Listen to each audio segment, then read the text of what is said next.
दोस्तों, एक समय की बात है। देवी लक्ष्मी और भगवान विष्णु क्षीर सागर में शेषनाग की शैया पर विश्राम कर रहे होते हैं। तभी देवी लक्ष्मी भगवान विष्णु से पूछने लगती है।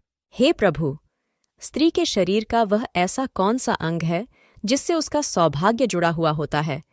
कृपया आप मुझे स्त्रियों के शरीर के अंगों के शुभ लक्षणों के विषय में विस्तार से बताइए।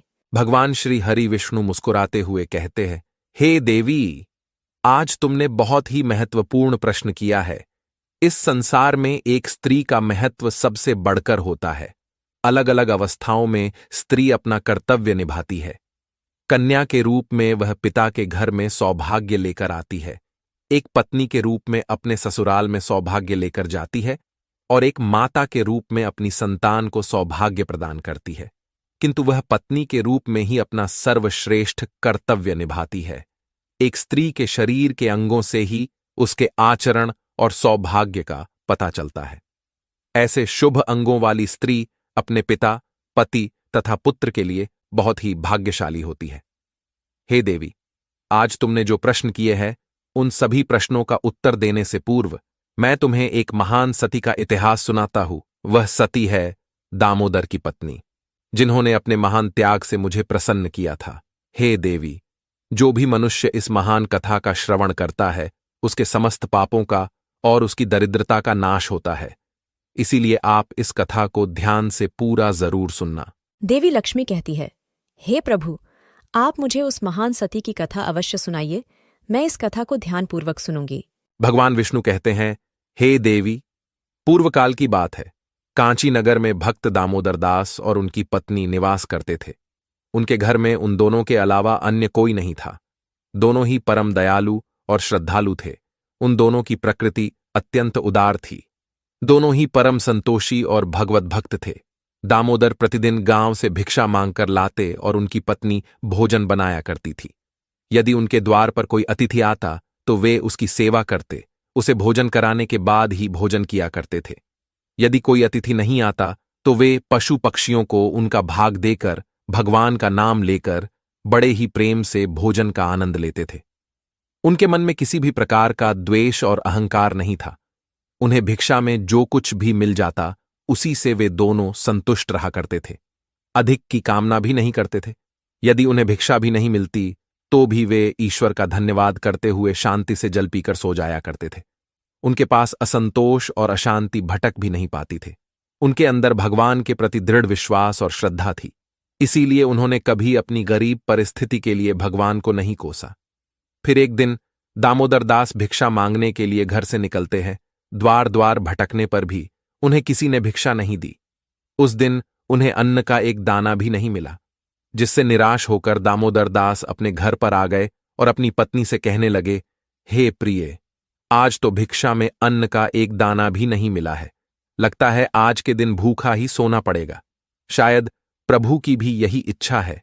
फिर उतने में ही उनके द्वार पर एक अतिथि आ जाता है और द्वार पर खड़ा होकर कहने लगता है, घर में कौन है भैया? मैं अतिथि हूं और अत्यंत भूखा हूं। मुझे खाने के लिए कुछ दो। मैं तुम्हारे द्वार पर बड़ी आशा लेकर आया हूं। दामोदर ने देखा कि द्वार पर एक अत्यंत वृद्ध बूढ़ा व्यक्ति खड़ा है, जो बहुत ही कमजोर और भूखा दिखाई पड़ रहा था। उसे देखकर दामोदर दास ने उन्हें प्रणाम किया और इस प्रकार से कहने लगे, हे स्वामी, पधारिए, इस गरीब के घर पर आपका स्वागत है। इस दास के लिए क्या आज्ञा है? फिर उस बूढ़े साधु ने कहा, हे विप्रवर, मैंने सुना है कि तुम अतिथि का बड़े आदर के साथ स्वागत करते हो तथा उन्हें भोजन प्रदान करते हो। तुम्हारे द्वार से कोई भी प्राणी लौट कर नहीं जाता, इसीलिए मैं तुम्हारे द्वार पर आया हूं। तुम भगवान विष्णु के बड़े भक्त हो, इसीलिए मुझे विश्वास है कि तुम मुझे खाने के लिए कुछ न कुछ अवश्य दोगे। इसीलिए मैं मुट्ठी भर अन्न पाने के लिए तुम्हारे द्वार पर आया हूं। कृपा करके मेरी भूख मिटाओ। मैं भूख से अत्यंत व्याकुल हो रहा हूं। कई दिनों से मैंने भोजन नहीं किया है। मेरे अंदर अब चलने फिरने की भी शक्ति नहीं है। यदि मुझे अन्न नहीं मिला तो मैं तुम्हारे द्वार पर ही प्राण त्याग दूंगा। उस बूढ़े साधु के ऐसे वचन सुनकर दामोदर दास को बहुत दुख हुआ। फिर दामोदर दास ने उस बूढ़े साधु को सहारा देते हुए घर के अंदर बुलाया। दामोदर ने अपनी पत्नी से कहा, हे प्रिय, घर पर अतिथि आए हैं, उनके लिए भोजन का प्रबंध करना होगा। यह सुनते ही दामोदर की पत्नी ने कहा, हे स्वामी, घर में मिट्टी की फूटी हुई खाली हांडी के अलावा कुछ नहीं है। घर में अन्न का एक दाना भी नहीं है। हमें तो भूखा रहते हुए 2 दिन बीत गए हैं। अब इस अतिथि को हम क्या खिलाए? आज भी आप भिक्षा में कुछ भी नहीं लाए हैं। दामोदर कहने लगे, हे प्रिय, यह बूढ़े साधु अत्यंत भूखे हैं, चलने में असमर्थ है। ये बड़े सौभाग्य से हमारे घर पर पधारे हैं। यदि हम अपने घर पर आए अतिथि की सेवा नहीं करेंगे तो हमें महापाप लगेगा। अतिथि को हम घर से भूखा नहीं भेज सकते। दामोदर की पत्नी मन ही मन भगवान से प्रार्थना करते हुए कहने लगी, हे गोविंद, इतनी कठोर परीक्षा क्यों ले रहे हैं? फिर अगले ही क्षण उस सती के मन में एक योजना आई और वह बड़ी प्रसन्न हुई। उसने अपने पति से कहा, हे नाथ, आप चिंता न कीजिए, आज अतिथि की सेवा बड़े प्रेम से होगी। आप पड़ोस से कैंची लेकर आइए। ये बात सुनकर दामोदर को आश्चर्य हुआ और वे तुरंत ही दौड़कर गए और पड़ोस से एक कैंची लेकर आ गए और कहने लगे, हे प्रिय, ये लो कैंची, अब बताओ इससे अतिथि की सेवा कैसे होगी? दामोदर की पत्नी ने कहा, हे स्वामी, आप इस कैंची से मेरे केश काट लीजिए। यह बात सुनते ही दामोदर अचानक से चौंक गए और कहने लगे, हे देवी, स्त्री के केश ही उसके सबसे बड़े आभूषण होते हैं। केश के बिना स्त्री का सौभाग्य और चरित्र भी नष्ट हो जाता है। स्त्री के लंबे केश ही उसकी सुंदरता के प्रतीक होते हैं। मैं यह पाप नहीं कर सकता। दामोदर की पत्नी ने जोर देते हुए कहा, हे स्वामी, आप चिंता न कीजिए, शायद यही प्रभु की इच्छा है। आप निसंकोच होकर केश काटिए। फिर दामोदर ने कांपते हुए हाथों से चारों ओर के केश छोड़कर बीच के सारे केश काट लिए। दामोदर की पत्नी ने उन केशों को लेकर उनसे एक डोरी बना दी और कहा, हे स्वामी, आप इस डोरी को लेकर बाजार में जाइए और इसे बेचकर भोजन की सामग्री लेकर आइए। फिर दामोदर दास उस डोरी को लेकर बाजार गए। सौभाग्य से वह डोरी तुरंत ही बिक गई। उसे प्राप्त धन से दामोदर ने चावल, दाल, आटा, घी, चीनी और सब्जी आदि सभी आवश्यक सामग्री खरीद ली और उसे लेकर बड़ी ही प्रसन्नता से लौटकर घर आ गए। फिर दामोदर की पत्नी ने बड़ी शुद्धता और प्रेम से रसोई बनाई। उन्होंने घर आए उस बूढ़े अतिथि को आसन पर बड़े आदर और प्रेम के साथ बिठाया। उस साधु को बूढ़ा समझकर दामोदर की पत्नी ने उसे थोड़ा ही भोजन परोसा, किंतु वह साधु तो बड़ा ही विचित्र था। जब उस साधु ने भोजन करना शुरू किया तो कुछ ही क्षणों में उसने परोसे हुए भोजन को खाकर समाप्त कर दिया। उस सती ने फिर से थोड़ा भोजन परोस दिया। थोड़ा थोड़ा करते हुए उस साधु ने, दामोदर की पत्नी ने बनाई हुई सारी रसोई खा ली और फिर अपने पेट पर हाथ रखते हुए कहने लगा, तुम दोनों की सेवा से मैं बहुत प्रसन्न हुआ। आज अनेक दिनों बाद मुझे इतना भोजन प्राप्त हुआ है। तुम्हारे बारे में जो कुछ भी सुना था वह सत्य ही था। आज मेरी तृप्ति हुई है, किंतु मेरा शरीर बहुत बूढ़ा हो गया है। आज मेरे लिए चलना संभव नहीं है, इसीलिए मैं आज के दिन आपके घर पर ही विश्राम करता हूं। शाम को केवल 1 हांडी चावल से काम चल जाएगा। उस साधु के द्वारा इतना कहते ही दामोदर ने कहा, जो आज्ञा महाराज, आप विश्राम कीजिए, मैं शाम के भोजन का प्रबंध किए देता हूं। इतना कहकर दामोदर अपनी पत्नी के पास गए और उससे कहने लगे, हे प्रिय, हमारे अतिथि में चलने की शक्ति नहीं है, इसीलिए वे आज हमारे घर पर ही विश्राम करेंगे। किंतु अब संध्या के भोजन का क्या होगा? संध्या को भोजन हम कहां से बनाएंगे? यह सुनते ही दामोदर की पत्नी ने कहा, हे स्वामी, चिंता की क्या बात है? मेरे केश अभी भी बाकी है। आप फिर से मेरे केश बेचकर बाजार से सामग्री लेकर आइए। अब फिर से कैंची चली। सती के केश टूटे और उससे रस्सी बनी। दामोदर फिर से उस रस्सी को लेकर बाजार में गया। सौभाग्य से वह भी बिक गई और उसने उस धन से भोजन की सामग्री खरीद ली और लेकर घर लौटकर आ गया। दामोदर की पत्नी ने शाम का भोजन बनाया और उन्होंने अतिथि को आदर से आसन पर बिठाया और भोजन परोसा।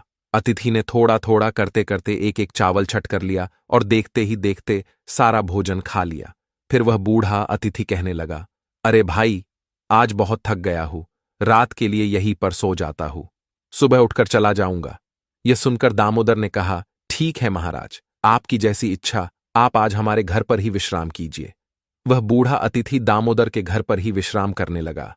दामोदर और उसकी पत्नी दोनों ही उस बूढ़े अतिथि की सेवा करने लगे, उनके चरण दबाने लगे। चरण दबाते दबाते रात बीतने लगी। वह अतिथि भी सो गए। वे बड़े ही विलक्षण साधु थे। असलियत में तो वे तीनों लोकों के स्वामी थे, किंतु उन्हें उस दामोदर के घर पर पत्तों के बिस्तर पर सोकर अपार शांति और सुख की अनुभूति हो रही थी। साक्षात भगवान विष्णु ही वृद्ध का वेश धारण करके दामोदर के घर पर विश्राम कर रहे थे। उन साधु महात्मा को सोता हुआ देखकर दामोदर धीमी आवाज में अपनी पत्नी से कहने लगे, हे प्रिय, बाबा बहुत बूढ़े हैं, इनका शरीर बहुत ही कमजोर है, शायद कल सवेरे भी इनसे चला नहीं जाएगा। कल मैं सुबह जल्दी उठकर भिक्षा मांगने के लिए चला जाता हूं और हम साधु बाबा को भोजन खिलाकर उनकी सेवा करेंगे। आंख बंद किए हुए उन साधु बाबा ने दामोदर की यह बात सुन ली। उन दोनों पति पत्नी का त्याग और उनका अतिथि प्रेम देखकर संपूर्ण विश्व का पालन करने वाले भगवान विष्णु की आंखें भर आई। श्री हरि तो भक्त वत्सल है, वे जो भी लीला रचते हैं उसमें उनके भक्तों का ही कल्याण होता है। पैर दबाते दबाते वे दोनों ही पति पत्नी साधु बाबा के चरणों के पास ही सो गए। फिर साधु बाबा ने उस दामोदर की पत्नी के सिर पर हाथ फेर दिया। हाथ फेरते ही उस सती के सिर पर काले घने और लंबे बाल उग आए। फिर उन्होंने दामोदर के शरीर पर हाथ फेर दिया, जिससे दामोदर स्वस्थ तथा अत्यंत पवित्र हो गए। भगवान ने दामोदर की झोपड़ी में दृष्टि घुमाई तो वह उसी क्षण में एक विशालकाय महल में बदल गई। उस महल में अनंत रत्न, सुवर्ण, माणिक, मोती एकत्रित हो गए और फिर भगवान बोले, हे सती, तुम्हारी भक्ति और समर्पण से मैं अत्यंत प्रसन्न हूं। आजीवन तुम दोनों अपनी साधना पूरी करके वैकुंठ लोक जाओगे। मैं छाया की तरह सदैव तुम दोनों के साथ रहूंगा। इतना कहकर भगवान विष्णु उस स्थान से अंतर्ध्यान हो गए।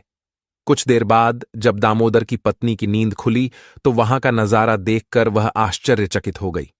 कल की सारी घटना उसको याद थी। अचानक से केस कैसे उगाए, ये दुर्लभ वस्त्र, आभूषण, अनमोल रत्न, यह महल अचानक कहां से आ गया। उसने तुरंत ही अपने पति को जगाया। जब दामोदर ने यह सब चमत्कार देखा तो उसे भी अपनी आंखों पर विश्वास नहीं हुआ। वे दोनों ही एक दूसरे की ओर देखकर सोच में पड़ गए। फिर दामोदर ने अपनी पत्नी से कहा, हे प्रिय, कल हमारे घर पर आए हुए वह बूढ़े साधु कहां पर गए? दोनों ने उन साधु महात्मा को चारों ओर देखा, लेकिन वे उन्हें कहीं पर भी दिखाई नहीं पड़े। दामोदर ने हर्ष से प्रफुल्लित होकर अपनी पत्नी से कहा, हे प्रिय, वे कोई सामान्य अतिथि नहीं थे, वे साक्षात करुण सिंधु भगवान विष्णु ही थे।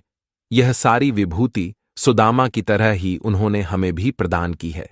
हम दोनों ही उन्हें समझ नहीं पाए।